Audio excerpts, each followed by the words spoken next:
Assalamualaikum warahmatullahi wabarakatuh dan selamat tengah hari. Baik, berjumpa lagi kita dalam PDPR Teknologi Maklumat dan Komunikasi.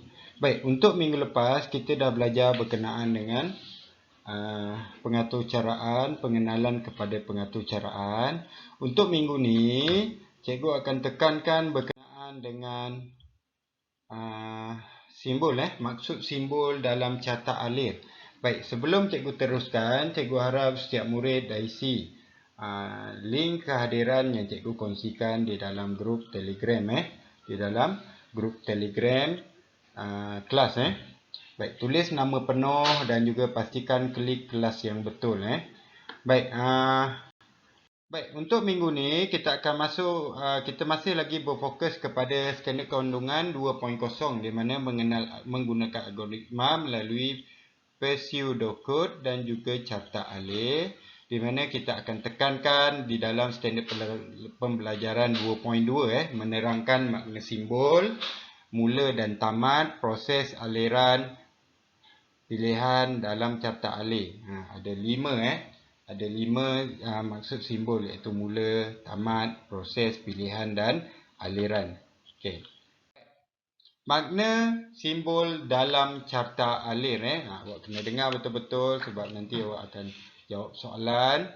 Baik, simbol dalam carta alir. Setiap simbol dalam carta alir itu mempunyai maksudnya yang tertentu. Kalau awak belajar ambil lesen pun, kalau simbol-simbol pada papan tanda tu pun ada maksud-maksud dia kan. Dalam carta alir juga sama. Setiap gambar raja ataupun simbol yang ada dalam carta alir membawa maksud yang berbeza-beza. Baik, kita lihat satu persatu. Okey, simbol dalam carta alir di mana simbol bulat ni kita panggil dia sebagai terminal. Okey. Kegunaan terminal ataupun bulat bujur ni digunakan sebagai permulaan atau penamat sesuatu carta alir.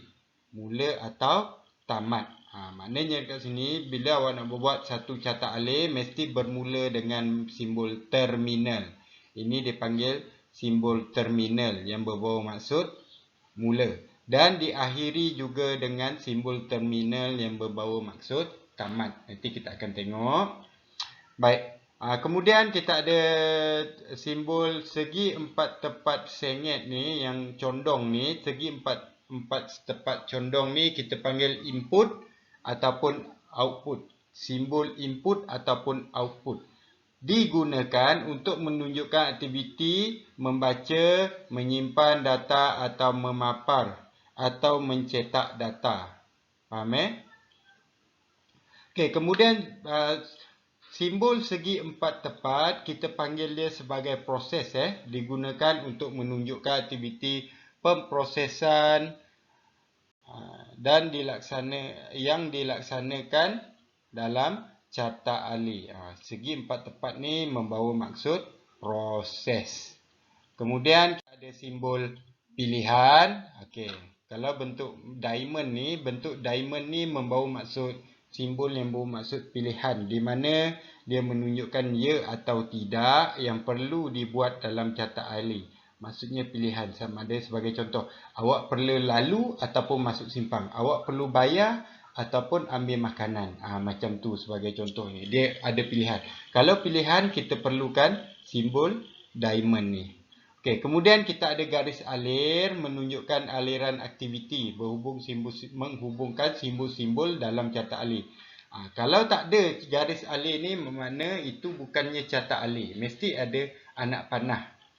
Baru menunjukkan itu adalah carta alir. Okey, dan simbol titik ni ataupun bulat kecil ni adalah penyambung. Digunakan untuk menunjukkan carta alir yang disambung ke bahagian lain. Contoh awak nak buat muka surat tak lepas kan. Awak buat bulat kecil tu sambung muka surat sebelah. Sambungan lah maksudnya. Ni sambungan. Baik, ada soalan? Baik, seterusnya kita pergi kepada, awak boleh tengok video ni banyak kali untuk fahamkan. Ada 6 simbol ada 6 simbol yang perlu awak faham, yang perlu awak tahu nama dia dan perlu awak ketahui fungsi setiap simbol tersebut. Baik, ini adalah contoh aktiviti satu. Memasak air. Kita tengok aktiviti satu. Okey, nak buat susu. Nak buat air. Nak buat air Milo. Okey, mula. Okey, mula. Kemudian masak air, masukkan. Masukkan ni menunjukkan aktiviti. Serbuk Milo ke dalam cawan. Kemudian tuangkan pun menunjukkan aktiviti. Air panas ke dalam cawan. Kemudian mahu susu, ya atau tidak. Ini menunjukkan pilihan. Kalau pilihan, masukkan. Ini menunjukkan aktiviti sedikit susu. Kalau tidak, terus pada kacau dan tamat. Okey. Kita tengok macam mana kita nak masukkan simbol-simbol dalam carta alir ni. Tengok ni dia dah buat siap-siap, dah ada garis alir dah ada garis alir. Kita perlu masukkan simbol saja. Okey, kita tengok mula. Kan cikgu cakap tadi terminal, mula dan tamat. Mula mesti buat bulatan lonjong. Okey, kemudian masak air petak. Segi 4 tepat. Kemudian apa lagi? Masukkan. Segi 4 condong. Masukkan. Tuangkan. Segi 4 condong. Kemudian mahu susu. Ini menunjukkan pilihan. Perlu letak simbol diamond. Okey, ya atau tidak. Kalau ya, masukkan. Masukkan ni menunjukkan aktiviti. Perlu letak segi 4 condong. Kemudian kacau air proses. Kacau air proses. Segi 4 tepat ni proses. Ni pun proses. Dan tamat. Terminal. Awak tengok mula. Mula dan tamat adalah bulatan bujur atau bulatan yang lonjong ni kita panggil terminal. Mula, waktu tamat. Kemudian masak air segi 4 tepat adalah proses. Kacau air juga adalah proses.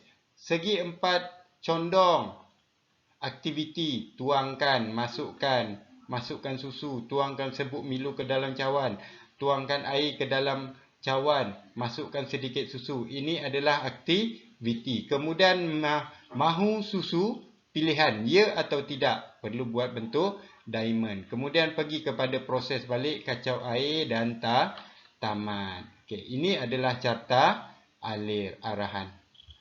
Baik, okey, itu saja. Awak boleh tengok video ni ulang kali. Boleh juga rujuk dalam buku teks, tak ada masalah. Untuk lebih faham, awak boleh tengok buku teks. Awak boleh tengok video ni banyak kali. Mudah saja. Ada beberapa simbol saja awak perlu tahu. Untuk minggu ni cikgu takkan suruh buat lagi. Okey, untuk minggu ni cikgu nak awak buat jawab dulu. Jawab je dulu sebelum. Untuk minggu depan kita akan mula bina carta alir menggunakan simbol. Baik, untuk minggu ni mudah saja. Klik pautan yang cikgu berikan dan jawab soalan. Kemudian bila dah jawab soalan 1 dan 2, okey, tulis skor dan letakkan di dalam kumpulan Telegram kelas macam sebelum ni. Okey, contoh nama siapa? Latihan 1 berapa? Latihan 2 berapa? Mudah saja Baik, itu saja. Kalau tak faham awak boleh PM secara personal cikgu, tak ada masalah. Okey. Okey, itu saja untuk hari ini. Kita akan jumpa lagi pada minggu hadapan. Sekian, terima kasih.